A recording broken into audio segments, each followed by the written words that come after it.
Vous écoutez le podcast Devenir écrivain avec Florana, épisode 22.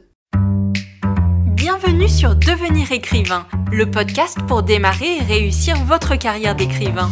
Et maintenant, retrouvez votre animatrice Fleur Anna, autrice de littérature féminine, éditrice et consultante. Bonjour et merci d'être là pour les prochaines minutes, à nouveau avec moi pour vous parler d'une facette du métier d'écrivain. Aujourd'hui, je voudrais aborder avec vous 5 problèmes qu'on peut rencontrer quand on travaille à domicile, quand on est travailleur indépendant comme l'est l'écrivain. La première chose à faire d'après moi, c'est vraiment de communiquer avec votre entourage. Et ça, on ne vous le dira jamais assez. Lucie Castel l'a abordé dans d'autres épisodes déjà, donc je ne vais pas rester dessus très longtemps.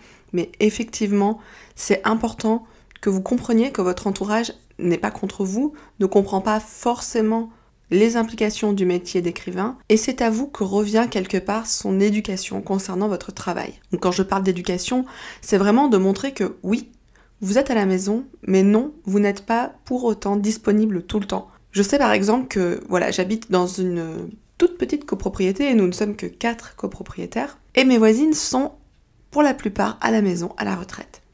Elles savent que je suis là, et donc pour elles, comme je travaille de la maison, je suis disponible tout le temps.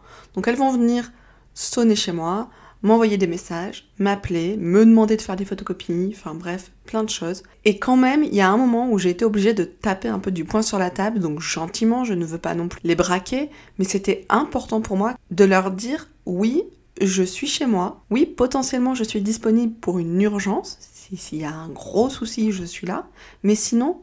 il faut absolument que vous fassiez comme si je n'étais pas là. On est à la maison pour travailler, pas pour être interrompu ou à la disposition de tout le monde toute la journée. Donc c'est vraiment, vraiment capital que vous soyez clair avec les gens qui vous entourent parce qu'ils ne vont pas comprendre forcément d'eux-mêmes. Pour la plupart des gens, quand on travaille, on sort de chez soi. On prend sa voiture, les transports en commun, etc. On se rend dans un autre lieu. Donc de, 9h à 17h, 8h à 20h, enfin ça dépend vraiment du métier. Vous êtes au travail, vous n'êtes pas à la maison. Alors que quand on est écrivain, le meilleur endroit pour nous pour travailler, de manière générale, bien sûr après il y a des exceptions, c'est chez soi. Donc il faut vraiment que vous soyez très clair à ce sujet et dites-le tout simplement parce que parfois c'est juste que ça ne leur est pas venu à l'idée. Écrire ce n'est pas juste un hobby, c'est votre travail, vos horaires de travail, vous les faites chez vous, mais ça ne signifie pas que vous êtes disponible. De la même manière que quelqu'un qui travaille dans un bureau ou un enseignant ou je ne sais pas, n'importe quel autre métier, vous n'allez pas aller le voir en plein milieu d'un cours et lui dire « Au fait, tu peux me faire une photocopie ou quoi que ce soit d'autre ?» Eh bien vous êtes là, mais en fait, vous n'êtes pas là, tout simplement. Deuxième conseil que j'aimerais vous donner, c'est que une fois que vous avez bien établi avec votre entourage que non, être à la maison ne signifie pas être disponible, vous allez tout de même avoir besoin de vous isoler d'une manière ou d'une autre. Donc dans mon cas, j'ai la chance d'être seule chez moi. Mon mari travaille à l'extérieur, ma fille est à l'école. Bon, il reste mon chat, mais en même temps, c'est un accessoire indispensable de l'écrivain, donc je le garde, parce que c'est tendance, c'est trendy. Ce qui fait que la plupart du temps, je n'ai pas besoin de m'isoler. Je peux travailler n'importe où, dans mon appartement, je serai seule, je peux me concentrer, il n'y a pas de problème. Maintenant, il y a les week-ends, qui ne sont pas des jours non travaillés en ce qui me concerne, et pour beaucoup d'écrivains, il y a les jours fériés, il y a le soir aussi, puisque quand on est, par exemple, très proche d'une deadline, on ne peut pas se permettre de s'interrompre de travailler à 17h ou 18h quand le reste de la famille revient. Et dans ces moments-là, eh bien, il faut que je m'isole. Donc je n'ai pas la chance d'avoir un bureau. Mais franchement, si vous pouvez, c'est l'idéal. Si vous avez une pièce chez vous que vous pouvez consacrer à votre travail, faites-le avec une porte qui ferme. Pas forcément à clé, mais qui ferme physiquement, qui vous isole physiquement du reste de la maison. Et vous partez du principe, il faut que votre entourage parte du principe que quand vous êtes dans votre bureau, vous travaillez, il ne faut donc pas vous déranger. Pour moi, c'est un peu plus compliqué puisque je n'ai pas de bureau, je n'ai pas de pièce à consacrer. Donc j'ai monopolisé une partie de ma chambre pour faire mon bureau. Et en plus, comme je suis dans un vieil appartement où tous les murs sont tordus, enfin il n'y a rien de droit, ma porte ne ferme plus.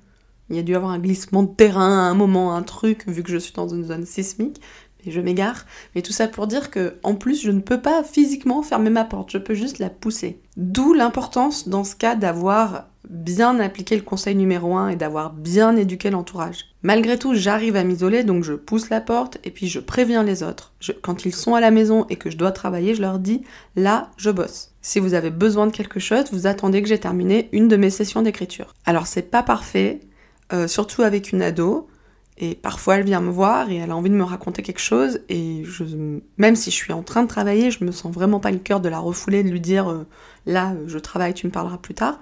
Donc il y a des ajustements à faire, il y a rien de vraiment idéal dans une situation comme celle-ci où on n'a pas un bureau un petit peu à l'écart pour travailler, se concentrer et manifester physiquement que nous ne sommes pas disponibles. Mais au fil du temps, on trouve des petites astuces. Et par exemple, je sais que mon mari, quand il rentre dans la chambre pour me parler et qu'il voit sur mon écran que je suis en train d'écrire, instinctivement, il sait qu'il risque sa vie s'il m'interrompt, donc il repart comme il est venu. Le troisième conseil que je voudrais vous donner pour réussir à travailler correctement à domicile, c'est d'avoir un planning. Parce que quand on est son propre patron, quand on est à la maison avec moult tentations, le plus difficile, c'est vraiment la rigueur. Je connais des autrices qui sont extrêmement rigoureuses à ce sujet et que j'admire énormément. Je pense notamment à Georgia Caldera qui applique un planning de folie et qui est hyper sérieuse et qui ne se laisse pas distraire sans arrêt, comme ça peut être mon cas, par exemple. Et j'admire beaucoup ces personnes qui finalement sont extrêmement autonomes et qui arrivent à se gérer sans avoir besoin d'une police derrière. Alors que, par exemple, j'ai tendance à demander à des amis de me surveiller. Je leur dis, là, je pars faire 1 heure d'écriture. Je viens pointer dans 1 heure pour te dire si c'est fait ou pas. Voilà, je suis un peu assistée quand même. Mais on peut pallier à ce problème en ayant un planning, en se faisant un planning, donc vous pouvez l'établir toutes les semaines, tous les matins, tous les mois. Voilà, c'est à vous de voir selon ce que vous avez à faire. Dans l'écriture, ça ne peut pas être complètement, toujours la même chose, parce que parfois on va être en train de faire par exemple des fiches personnages. D'ailleurs, n'oubliez pas que nous vous offrons un modèle de fiche personnage à télécharger gratuitement sur le site. D'autres fois, on va être en train d'établir son plan. On peut être en train de faire des relectures, des corrections. Bref, l'écriture a diverses facettes et on peut pas juste se dire de telle heure à telle heure j'écris, parce que le travail de concentration d'écriture n'est pas le même que celui de relecture. Par exemple, je peux faire des sessions de relecture qui durent 2 heures, alors que pour l'écriture, non. Je me limite à 1 heure grand max, et encore, je préfère faire 30 minutes. Donc bref, c'est à vous d'adapter votre planning selon vos besoins du moment, et puis surtout de le suivre, de se dire de telle heure à telle heure je vais faire ça, de telle heure à telle heure autre chose, etc. Donc dans un premier temps, le mieux c'est de vous faire une to-do list, et après de ranger dans vos cases de la journée, dans les horaires de la journée, tout ce que vous avez à faire. L'objectif étant bien entendu de s'y tenir, de respecter le planning. N'oubliez pas de mettre des petites plages de détente, des petites plages de pause, bien sûr, parce qu'on n'est pas non plus des bourreaux de travail. Et l'idée, c'est que le soir, vous avez coché tout ce que vous aviez prévu dans votre planning. Je vais reprendre une citation que nous avons déjà publiée sur les réseaux sociaux de l'ICAR et qui concerne J.K. Rowling et qui nous dit qu'il faut se fixer des objectifs réalistes. Eh bien, c'est exactement ça pour le planning. Ne vous mettez pas une tonne de tâches que vous ne pourrez pas accomplir. Mieux vaut en mettre 3, par exemple, maximum. C'est un bon chiffre, 3. Les effectuer, être content de soi et recommencer le lendemain. Le 4e conseil que je voudrais vous donner pour réussir à travailler correctement à domicile vient en extension du conseil numéro 3, puisqu'il consiste à ce que les Américains appellent, et je vais vous le dire en français pour vous épargner mon accent, même si c'est une expression extrêmement moche, donc qui s'appelle avaler le crapaud. Avaler le crapaud est une méthode efficace qui consiste à commencer par la tâche qui vous ennuie le plus, celle qui vous passionne le moins, celle qui vous procrastinez depuis des jours et des jours et des jours, voire des semaines, parfois des mois, quelque chose que vous n'avez pas du tout envie de faire mais qu'il faut que vous fassiez, eh bien faites-la en premier. Admettons, vous décidez d'appliquer 3 tâches quotidiennes. Parmi ces 3 tâches, essayez de faire en tout premier celle qui vous dérange le plus, celle qui vous motive le moins finalement. Faites-la en premier, vous serez débarrassé et derrière vous pourrez en quelque sorte vous récompenser avec les tâches qui vous attirent le plus. Ça marche avec tout, avec le travail, avec le ménage, avec tout. J'avais téléchargé un audiobook sur ce livre qui s'appelle Avaler le crapaud, et j'avais trouvé les conseils très intéressants. Après, c'est comme tous les livres et les méthodes de développement personnel, vous faites le tri, vous prenez ce qui vous intéresse, vous laissez ce qui ne vous correspond pas.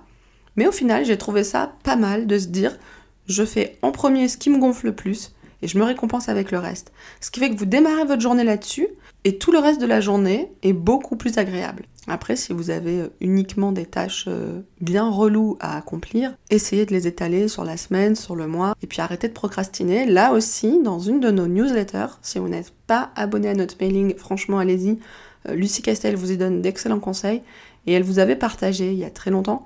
Si vous ne l'avez pas encore regardé, retournez-y. Sinon, cherchez sur YouTube, c'est la vidéo de Tim Urban sur la procrastination, qui est, en plus d'être très drôle, très intéressante, et regardez-la vraiment jusqu'au bout, parce que la chute devrait vous faire un petit électrochoc normalement. Mon 5e conseil, nous vous l'avons déjà donné à plusieurs reprises dans des podcasts avec Amélie Séastier, dans les interviews qu'on a pu faire aussi avec Lucie Castel, c'est d'utiliser des applications qui vont vous aider à être efficace, à rester focalisé sur votre tâche. De cette manière, vous allez être moins tenté, par exemple, comme ça, je dis ça au hasard, je me sens pas du tout concernée, d'allumer Netflix. Mais Netflix peut être une récompense si vous avez bien travaillé. Donc je pense notamment à l'application Forest, qui est un must-have en ce qui me concerne, je l'utilise tous les jours.